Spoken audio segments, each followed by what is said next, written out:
Yo, what's going on, everyone? Welcome back to another episode of Check Up. Joining in with me is sports analyst, middle tackle Mike, and Big Kev. What's up, everybody? Yo. All right, man. First topic we're going to talk about, Thunderstruck and OKC. OKC continues to struggle with another loss last night to the Orlando Magic, 121-108. That's 3 straight losses and 6 in the last 10 games, and the OKC Thunder are 8-12 for the season. What's going on, guys? What's wrong with OKC? Or let's say, what's wrong with the OK3? They just got to work it out. It's still early. It's only 20 games. I mean, I think Golden State, their first 10, 15 games with KD was pretty bad too. They're hovering around 500.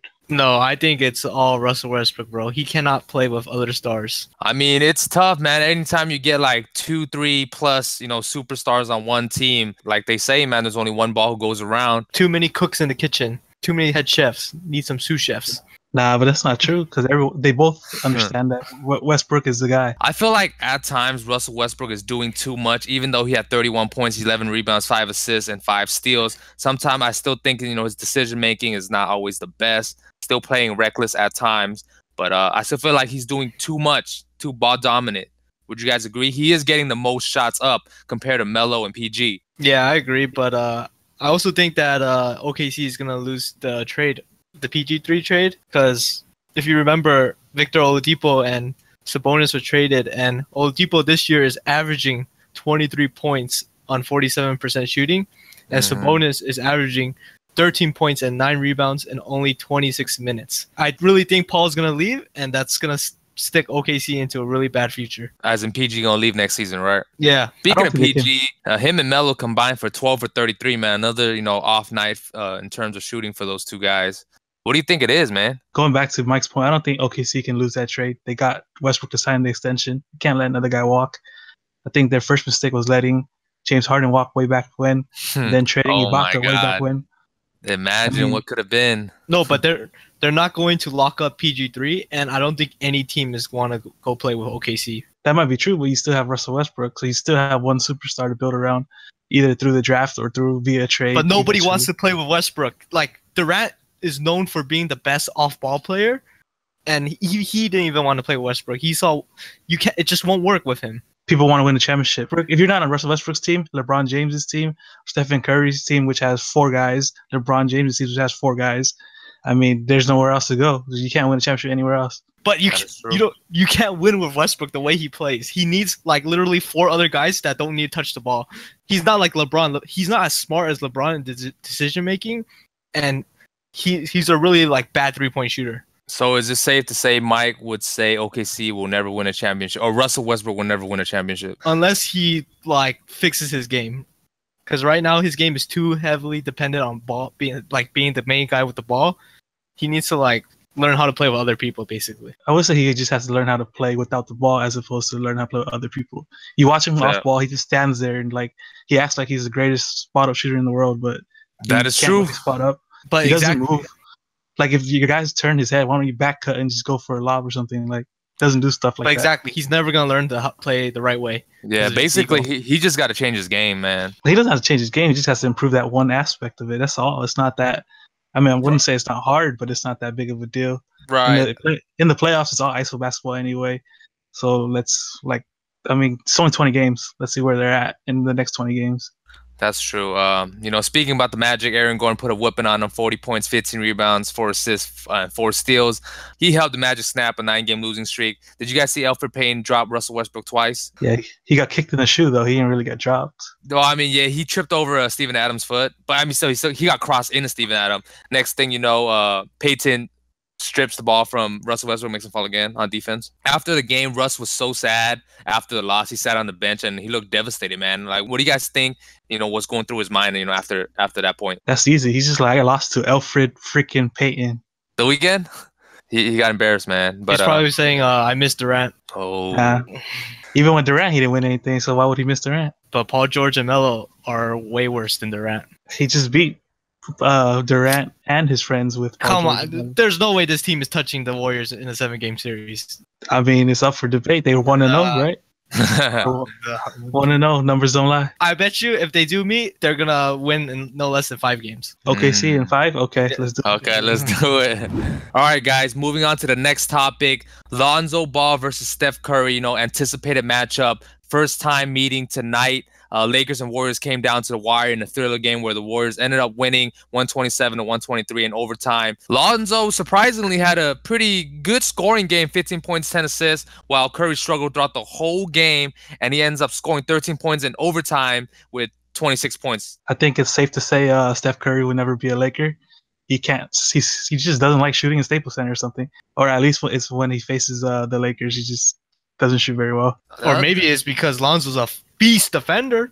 Oh, yeah. Well, D'Angelo and Lou Williams were too, I guess. Yeah, that's true. I mean, apparently Steph twisted or sprained his right wrist. I mean, if that was the case, that does hurt his shooting a little bit. But he caught on fire with back-to-back threes in OT and knocking down all those free throws. I mean, this game really didn't come down to Lonzo or Steph. I mean, Steph did play pretty well still because he's still MVP Steph, but Ingram showed out, BI, my boy. Julius Randle continued to play well off the bench. Nance came back and contributed, all the little things. I love Nance, man. His hustle, his drive, and just his determination to work harder than anybody else on the court. You got to respect that, man. He got 5 steals too, I think, tonight. And does all the dirty work. For my take on the game, I think Brandon Ingram had a good, not great game, because he had 7 turnovers and he also missed the game winner. That should have went to Lonzo. I'd rather see a Lonzo 3 brick than that attempt he had. He also gave up the board to Draymond Green. Hey, that's partially Lonzo's fault too. Lonzo didn't step in the pinch. Draymond, dude. Brandon Ingram is 6'10", Draymond Green is 6'7". Should not be bullied like that. No, man. That was a young team mistake. You should be switching, and Julius Randle should be boxing him out. That is true. But I mean, Brandon Ingram did have a career night. 32 points, 5 rebounds, 3 assists, 3 steals. Yes, he did have 7 turnovers. I mean, but it was a matchup between KD and baby KD, and KD, the real KD, came out victorious. Yeah, I mean, if you look at KD's first 2 years, he put up pretty bad numbers and in terms of efficiency. No. You need to get your facts straight. KD averaged 20 points his first 2 years. Well, look at his field goal percentage. Look at his 3-point percentage. Look at his turnovers. They're all very high. That's true. I mean, 20 points per game is good. I just see. Did Ingram not drop over 20 points this game? I mean, he got 7 turnovers. This was the second time in 20 games. But the Laker offense, man, everyone gets to shoot the ball, dude. Even though Brandon Ingram is the go-to guy, he's still not getting the go-to guy, possessions. But it's good to see Brandon Ingram is improving. Watching this game, I think he did really, really good. 85% of the game, and the last 15%, wasn't as great. But it's a good sign to see. Yeah, that like I said, that attempt should have went to Lonzo. Let's see. I think that game winner. We need that game winner. I mean, I don't know. Would you give it to Lonzo? You give it to KCP, or you give it to someone who can actually shoot? No, it has to go to Lonzo, because if it goes to Lonzo, ticket sales will go off. I'd rather. I'm trying to look for the future. I'm trying to look for the brand. Key factor for the Lakers, Kyle Kuzma didn't play. He tweaked something in his bag. Apparently, he hurt himself during pre-game warm-ups, which is kind of dumb. He ended up having back spasms. What are your thoughts on that? That's kind of scary. I mean, he's a young player. Back spasms kind of reminds me of T-Mac. T-Mac, man. Steve Nash. I mean, you don't want back spasms, man. It's all bad. What did he even do during warm-ups that tweaked his back? Was he playing one-on-one? He was probably playing one-on-one with Lonzo again, huh? What I think is after this game, the Lakers got to get rid of Brook Lopez. They have to ship him out because you can't bench him because he's a veteran. I don't think Kuzma can come off the bench with Randle and Clarkson. Do you get what I'm saying? But Kuzma provides the offensive scoring off the second unit. Yeah, but he's not going to be able to touch the ball when Randle and Clarkson are the majority off the bench. That is true. I'd rather see Lance as center and Kuzma at power forward. But you can't do that. Lineup. Yeah, you can't do that to Brook Lopez, though. I mean, you throw him in the doghouse, man. you could bench him. What's wrong with benching him? Luke Walton doesn't have the balls to bench him. If he took out Kuzma when he was 4 for 4, he ain't gonna bench Brook Lopez. Look at Brook Lopez's minutes. He plays 20 minutes a game, dude. Yeah, but he needs to get benched. You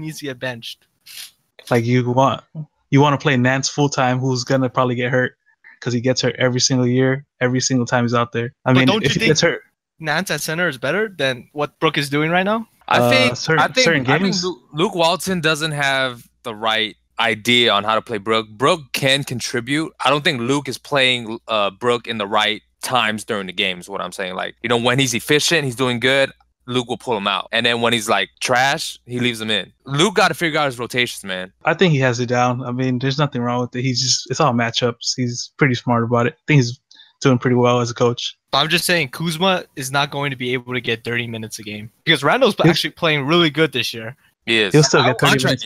Contract year. I would give Randall, like, you can't give Lance, Randall, and Kuzma all 30 minutes a game when you're gonna have to give like 25 minutes of Brook. That's why he needs to like get out of rotation. Yeah, Nance ain't getting 30 minutes a game. Why would Nance get 30 minutes a game?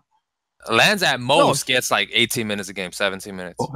No, he can get like 30 minutes. I would, if he's a starting center, if he could play center, should be getting 30 minutes. So you're saying you would rather have Larry Nance as center than Brook Lopez in terms of more minutes? Yes, at this point, because Brook can't rebound or defend at that spot anyways. And then Kuzma comes in, that power forward, and makes up for the scoring. Okay, that's fine. I mean, they could test that lineup. But Luke Waltons won't have the balls to do that. I mean, why do you think Zaza and Andrew Bogut started for Golden State? There's a system to it. There's a reason behind the madness. No, but Andrew Bogut and Zaza can actually rebound and play defense. Bogut can play defense. I mean, he has zero offense. It's all debatable. Like, Brook Lopez ain't that bad of a defender. Overall, it's your boy Lonzo just gets turnstile defense. No, it's well, Dragon Bender had a career night. Aaron Baines had a career night. I can go on and on and on and on. But yeah, when you have to come over and block the guy, and then you just give up the offensive rebound and put back dunk. Yeah, that's true, man. We're giving up too much penetration, man. On-ball defense is not as good. Moving on to the next topic, we have our top performers. Other top performers of the night were Ben Simmons, 31 points, 18 rebounds, 4 assists. He could have had 40, but, you know, he shot 15 for 29 from the line. Yeah, I think he got hacked at the end, right? Hack of Simmons, which is his bad free throw shooting. Could have had 40 points. It's the easiest points out there, guys. Practice your free throws. 4 assists? Come on, you going to give him rookie year? Also put up 10 assists today. But then he did grab 18 rebounds, though, and 31 points. And he got the win.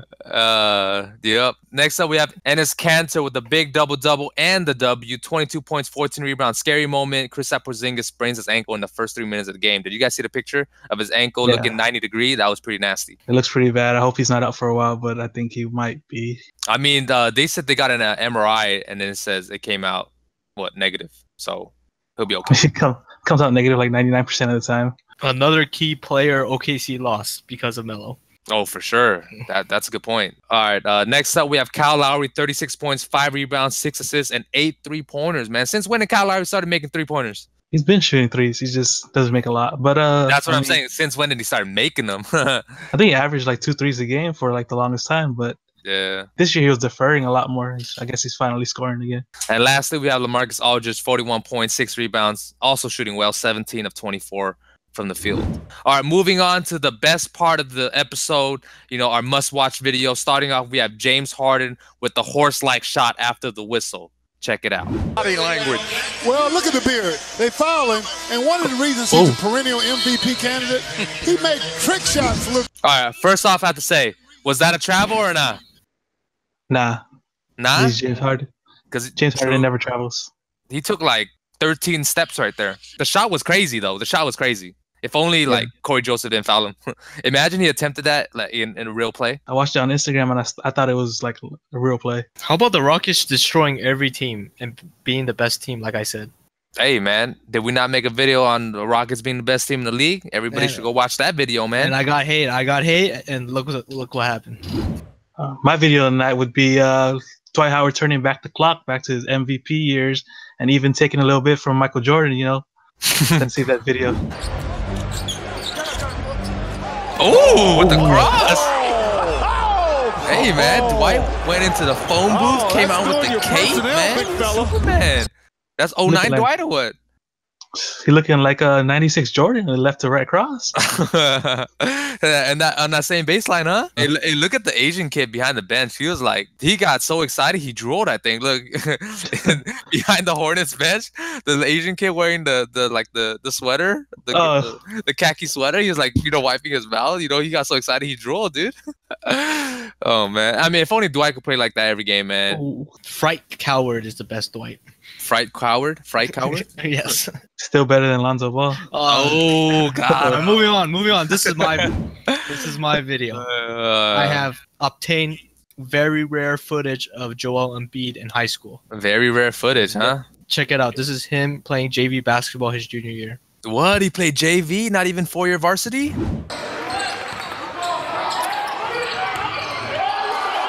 What the? Where's he going? Oh my God. I think that just shows you he was made for the NBA. He was looking for the rest of the court, but hey, that was a nice dunk, man. Joel was about to do the 360. Wait, what dunk are you talking about? We're talking about Joel Embiid jumping behind the backboard, right? I was like, wait, there's more to the video? No, man, I was being sarcastic. Oh, Joel Embiid, dude. That's why he's a GOAT, dude. All right, guys. Thank you guys for watching that episode of Check Up, man. We got a lot of good debates on this episode, man. Shout out to Kev. Shout out to Mike. You know, like always, we'll bring you more weekly news and discussion on what's going around in the NBA. Let us know down in the comments below what were some of you guys' thoughts on what we talked about today, and you know, what other topics that we should cover on the next and future episodes. Like, share, and subscribe. And until next time, we'll catch y'all later. Peace.